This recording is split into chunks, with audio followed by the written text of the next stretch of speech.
Sur l'actualité syrienne, je vous rappelle que l'opposition ne veut pas participer à Genève 2. L'opposition, en tout cas la coalition nationale syrienne, Genève 2 qui est censée se tenir mercredi en Suisse, motive la participation des Iraniens. Notre invité Ethan Mana, bonjour, merci d'être avec nous. Vous êtes opposant syrien, président du Comité national pour le changement démocratique à l'étranger. Et pour vous, c'est clair, vous n'irez pas à Genève 2. Pourquoi ? On a pris notre décision le 15 de ce mois parce nous refusons d'être la maillon faible de la conférence de Genève. C'est une conférence sur la Syrie. La place de l'opposition syrienne doit être très importante pour décider l'avenir de la Syrie. Et une délégation qui représente l'opposition ne peut être réduite à la coalition ou à une partie de la coalition parce que la moitié de la coalition a refusé de venir. Quelles étaient vos demandes, vos revendications pour participer à cette réunion ? D'abord, retarder la date, parce qu'on a été mis vraiment dans une impasse. Vous venez dans ces conditions rapidement ou vous venez pas. Ils ont attendu 11 mois dans le coma. Il faut bien trouver une solution. Et 7 mois de négociations. On a suivi tout ça, on a poussé les deux responsables américains et russes vers une accélération vers Genève.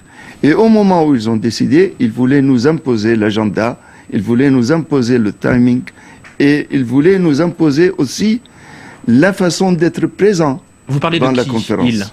Les Américains, les Russes ? Les deux, les Américains et les Russes. Vous êtes critique envers eux ? Mais oui, il y avait un accord entre les deux au détriment vraiment de la place qui doit être primordiale de l'opposition syrienne.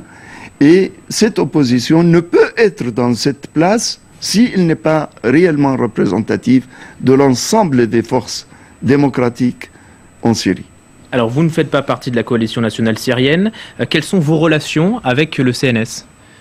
Il nous a contactés hier pour nous demander de joindre la délégation avec 1 ou 2 membres. Mais ça, c'est vraiment une comédie.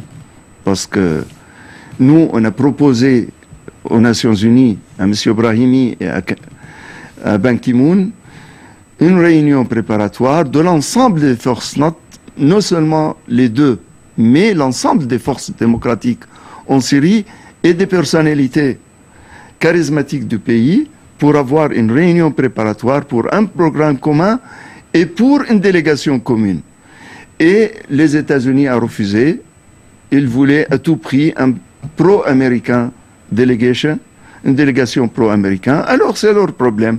Maintenant, ils nous ont mis dans une position de faiblesse devant la délégation du régime et devant la communauté internationale. Mais ça porte un tort finalement à l'opposition syrienne de ne pas y participer, puisque le grand gagnant, ça sera qui ? Bachar al-Assad du coup ?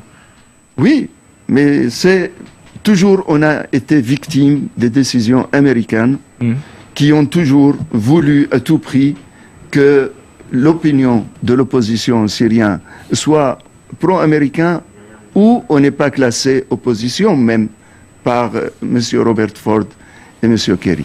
Vous dites néanmoins que la solution est politique et non militaire. Mais oui, il n'y a pas de solution militaire en Syrie. Mais on ne va pas déformer et défigurer avec nos propres mains la solution politique.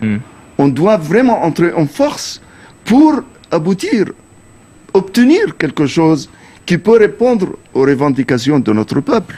Merci beaucoup Ethan Mana d'avoir répondu à nos questions, président du Comité national pour le changement démocratique à l'étranger.